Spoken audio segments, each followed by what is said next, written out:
दोस्तों नमस्कार। कृष्णा जी इस क्लासेस में आपका स्वागत है। आज के क्लास में हम लोग वेक्टर के कुछ इम्पॉर्टेंट न्यूमेरिकल को करेंगे। तो शुरू करते हैं। क्वेश्चन रहेगा, पहला क्वेश्चन है आपका 10 न्यूटन एवं 5 न्यूटन का परिणामी बल अर्थात रिजल्टेंट फोर्स कभी भी नहीं हो सकता है। यह क्वेश्चन है जो रेलवे में एवं एयरफोर्स एग्जाम में पूछा गया है। क्वेश्चन क्या है पहले लिख देते हैं। 10 न्यूटन, क्वेश्चन है 10 न्यूटन एवं 5 न्यूटन का परिणामी बल कभी भी नहीं हो सकता है। ऑप्शन है, पहला ऑप्शन 2 न्यूटन, दूसरा ऑप्शन 5 न्यूटन, तीसरा ऑप्शन 10 न्यूटन और चौथा ऑप्शन 12 न्यूटन। ठीक है, क्वेश्चन कुछ इस तरह से दिया हुआ था। तो यदि इस क्वेश्चन में जिन्हें भी दिक्कत होता है तो मेरा वेक्टर की जो वीडियो बना हुआ है फिजिक्स में उसे पहले देख लें। उसके बाद यह आसानी से आपका कंसेप्ट है जो क्लियर हो जाएगा और आसानी से बना सकते हैं। तो चलिए इसे बनाते हैं। परिणामी बल कहने का मतलब होता है रिजल्टेंट फोर्स, है ना, रिजल्टेंट फोर्स। अब देखते होंगे कोई एक वस्तु है, इस वस्तु पे एक बंदा है जो 5 न्यूटन से खींच रहा है और दूसरा जो व्यक्ति है इसी को उसी समय पे 10 न्यूटन से खींच रहा है। तो यहाँ पे जो परिणामी बल हो रहा है वो आपका कितना हो रहा है 15 न्यूटन, अर्थात यह वस्तु है जो 15 न्यूटन से खींचा रहा है। ठीक है, कभी कभी आप देखते होंगे कोई चीज को हर एक लोग है जो उसी पोल को खींचता है एक ही समय पे, तो जितना सब बल लगा रहा है उसी को हम लोग जोड़ देते हैं। तो ये भी एक प्रकार का परिणामी बल ही है। कभी कभी आप क्या देखते हैं कि एक वस्तु रखा हुआ रहता है और हम लोग प्रतियोगिता कर लेते हैं क्या कि कौन खींचेगा। एक व्यक्ति इस ओर से कुछ खींच रहा है रस्सी से और एक व्यक्ति है जो इस ओर से खींच रहा है। ठीक है, इस ओर से खींच रहा है।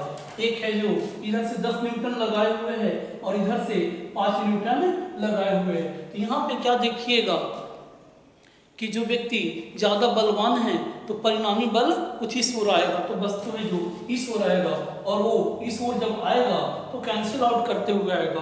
10 न्यूटन माइनस 5 न्यूटन बराबर 5 न्यूटन, अर्थात 5 न्यूटन बल की तरफ से इस ओर आना शुरू हो जाता है। तो ये भी एक तरह से परिणामी बल ही है।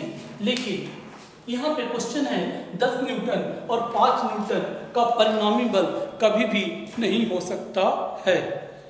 तो इसके लिए आर मैक्स और आर मिन का ज्ञान होना अनिवार्य है। तो आर मैक्स बताता है कि परिणामी बल अधिकतम कितना हो सकता है। तो अधिकतम का जो फॉर्मूला है ए प्लस बी, और जो न्यूनतम का जो परिमाणी बल का आर मीन बराबर होता है ए माइनस बी।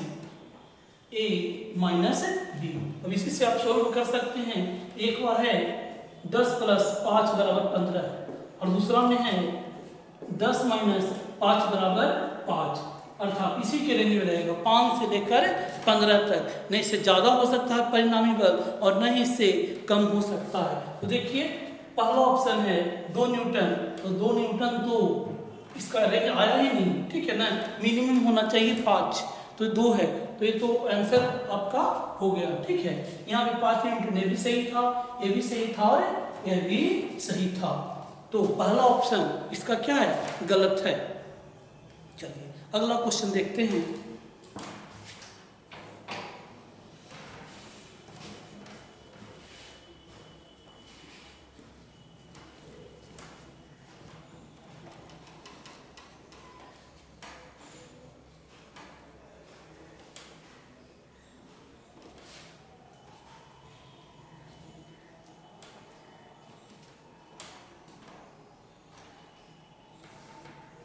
क्वेश्चन है कि जो सदिश का जो वेक्टर है, ठीक है ना, उसका परिणामी बल भी वही आ रहा है। मान लीजिए कि एक वेक्टर ए है और दूसरा वेक्टर बी है, ठीक है, और इसका जो परिणामी बल भी आ रहा है और वो बराबर है। मतलब मान लीजिए कि ये 3 न्यूटन का है, 3 न्यूटन है, जो भी आप समझ सकते हैं, ठीक है। 3 न्यूटन हमें उदाहरण के तौर पे समझा रहे हैं। मान लीजिए कि ये भी 3 है, ये भी 3 है, तो ये भी क्या हो रहा है, 3 हो रहा है। क्वेश्चन कुछ इस तरह से है। तो आपको बताना है कि ऐसा किस डिग्री पे संभव है, क्योंकि जो आप आर का जो फॉर्मूला जानते थे, आर बराबर अंडर रूट ए का स्क्वायर प्लस बी का square plus 2ab cos theta, ठीक है। तो ये आपका परिस्थिति बना हुआ है कि दो वेक्टर दिया हुआ है और ए बराबर क्या हो रहा है यहाँ पे बी, और बराबर क्या हो रहा है परिणामी बल।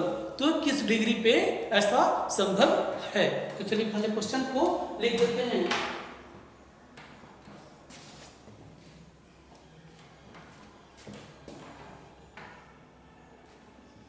क्वेश्चन को, यदि दो समान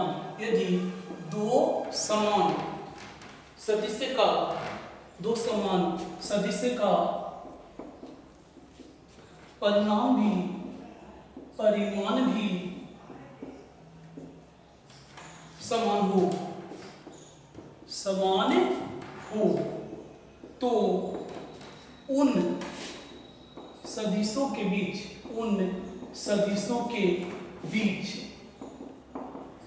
कोण क्या होगा,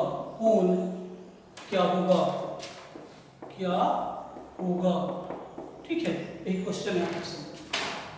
तो पहले आपको फॉर्मूला को जान लेना है। तो फॉर्मूला तो आपको मालूम ही होगा। तो यहाँ पे दो समान सदिश है, तो एक को हम लोग ए मान रहे हैं और दूसरा को बी मान रहे हैं, और ए बराबर बी बराबर क्या आर, और न इससे ए को लेकर बनाएंगे, न बी को लेकर बनाएंगे, न आर को लेकर बनाएंगे। एक अन्य तरह के राशि को हम लोग रख देते हैं और चलिए इसको पी से लेकर बनाते हैं। तो कभी कभी डाउट हो जाता है, तो तीनों को हम लोग गायब कर देते हैं और एक नया लेटर लेकर इसे आसानी पूर्वक बना सकते हैं। तो आर का जो फॉर्मूला है, रिजल्टेंट का अंडर रूट ए का स्क्वायर प्लस बी का square plus 2ab cos theta, यही आपका है। इसको क्या करना है, फिट करना है। तो डायरेक्ट ना पे लेकर बनाइए, ना बी लेकर बनाइए, ना आर लेकर, क्योंकि सब लोग आपस में बराबर हैं। यदि 3 है तो ये भी 3 है, ये भी 3 है और ये भी 3 है। तो सबको एक तरह से बनाइए और पी लेकर ही बना लीजिए। तो पी बराबर अंडर रूट पी का स्क्वायर प्लस पी का स्क्वायर प्लस 2 पी गुना पी cos थीटा। चलिए अब आसानी से सब पूरा पी ही दिख रहा है ना, पी। तो चलिए इसको ठीक करते हैं। तो यहाँ पे और आगे ये है जो पी स्क्वायर और पी स्क्वायर को ऐड कर रहे हैं, तो 2p स्क्वायर प्लस यहाँ पे 2p स्क्वायर cos थीटा आ रहा है, पी बराबर। चलिए इसका स्क्वायर को हटाते हैं, और स्क्वायर को हटाना भी है, आपको सरल भी करना है, दोनों चीज एक साथ होना चाहिए। तो उसके लिए आपको क्या करना है, पी का यहाँ पे स्क्वायर कर लेते हैं। पी का स्क्वायर बराबर क्या हो रहा है, यहाँ पे पी का स्क्वायर बराबर यहाँ पे क्या हो जाएगा, तो 2p square plus 2p square cos theta, ठीक है। क्योंकि इसी को हम लोग आगे देखते हैं। तो चलिए इसको और सरल कीजिए, और सरल कीजिएगा तो यहाँ पे कर देते हैं। यहाँ पे पी स्क्वायर बराबर यहाँ पे पी स्क्वायर कॉमन रख लीजिए, है ना।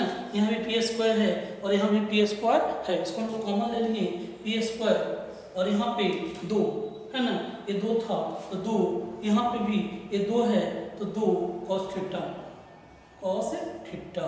चलिए पी स्क्वायर से पी स्क्वायर क्या हो गया, कट गया, है ना। 5/5 बराबर कितना होता है, 1 करते हैं, समझ लीजिए कुछ उसी तरह से हो गया। तो यहाँ पे 1 बराबर 2 प्लस 2 cos थीटा, इस तरह से आप लिख सकते हैं। चलिए इसको और सरल कीजिए, तो 2 है जो इस ओर जाएगा तो क्या हो जाएगा -1 बराबर 2 cos थीटा, है ना। चलिए अब cos थीटा बराबर क्या हो जाता है, तो cos थीटा बराबर यहाँ पे -1/2 और -1/2 है जो cos 120 डिग्री पे आता है। cos 120 डिग्री का ही मान होता है -1/2। तो ए कौन सा एंगल पे रहेंगे, तो 120 डिग्री, अर्थात कुछ इस तरह से रहेगा। एक है जो इस तरह से है, एक और है जो इस ओर है, इसका जो परिणामी भी कुछ बनेगा वो सेम रहेगा, ठीक है। मान लीजिए अब यहाँ पे EVP और AVP, तो एंगल कितना का रहेगा, 120 डिग्री का रहेगा। चलिए क्वेश्चन और कर लेते हैं।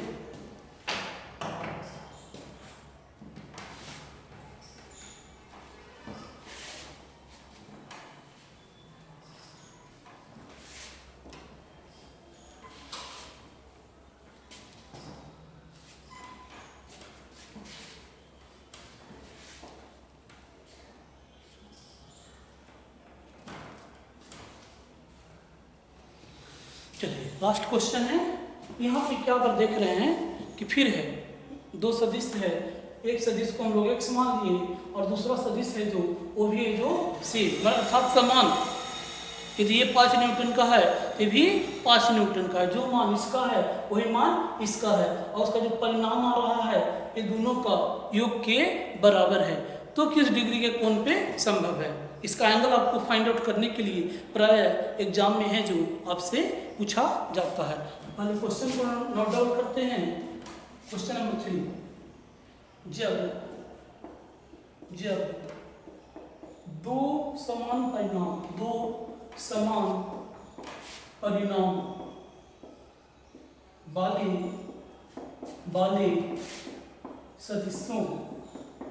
वाले सदिशों को जोड़ा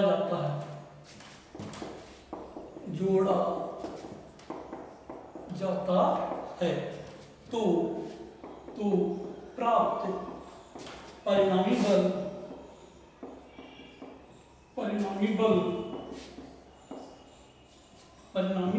बल सदिश के परिणाम सदिशों के परिणाम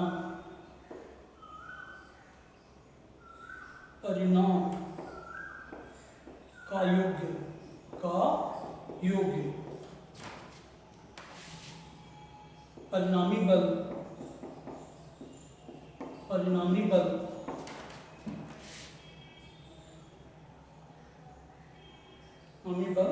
आ जाता है। तो कौन बताएं। यही है क्वेश्चन। आंसर क्या करना है, इसको देख लेना है। ए भी एक्स है और ये दोनों को जोड़ते हैं तो परिणामी बल क्या हो रहा है, 2x आ रहा है, ठीक है। कुछ इस तरह से है। तो चलिए इसको सोल्व करने के लिए पहले तो फॉर्मूला है r बराबर √a का स्क्वायर प्लस b का square plus 2ab cos theta, ठीक है। चलिए इस तरह से हम लोग कर लिए। उसके बाद आगे देखते हैं, तो आगे कितना है, दोनों को जोड़ते हैं तो 2x आ रहा है, दोनों का योग के बराबर है। तो चलिए यहाँ पे 2x बराबर, यही चीज रखिए, सबको x में ही लिखिएगा, ठीक है। x में लिखिएगा तो आपको सरल करने में आसानी होगा। x स्क्वायर प्लस 2x गुना x cos थीटा, ठीक है। तो इस तरह से हो गया। अब क्या कर रहे हैं, इसको और सरल कर रहे हैं, तो स्क्वायरिंग बोथ साइड, तो स्क्वायर करते हैं। ये क्या हो रहा है, 2 दूनी 4 4x स्क्वायर, है ना। यहाँ पे स्क्वायर कीजिएगा तो 4x स्क्वायर हो जाएगा, और ये है जो इसका स्क्वायर खत्म हो जाएगा, तो x square plus x square plus 2x square cos theta, ठीक है। कुछ इस तरह से आया। अब इसको थोड़ा सा सोल्व कीजिए। x स्क्वायर तो कितना हो रहा है, स्टेप और ले लेते हैं। तो यहाँ पे 4x स्क्वायर बराबर 2x square 2x square plus 2x square cos theta. यदि इस ओर आता है, इस ओर आएगा तो प्लस से माइनस हो जाएगा, तो यहाँ पे क्या हो जा रहा है आपका 4x स्क्वायर और 2x स्क्वायर, यहाँ पे 2x स्क्वायर ही बचा है ना, और यहाँ पे 2x स्क्वायर cos थीटा। ये 2x स्क्वायर से 2x स्क्वायर क्या कर रहे हैं, कैंसिल आउट भी कर सकते हैं, इसे 5/5 कुछ इसी तरह से यहाँ पे भी एक इक्वेशन है, ये दोनों को कैंसिल आउट करते हैं तो 5/5 बराबर 1 आता है। ठीक है, इस पर थोड़ा सा नजर रखिएगा, तो यहाँ पे कट कर कितना आ रहा है, 1 आ रहा है, तो 1 बराबर cos थीटा, cos थीटा। अब बताइए किसका मान, किस cos का मान 1 आता है, तो 1 है जो कब आता है, तो 0 डिग्री पे आता है। ठीक है, तो cos 0 डिग्री, यहाँ पे 0 डिग्री।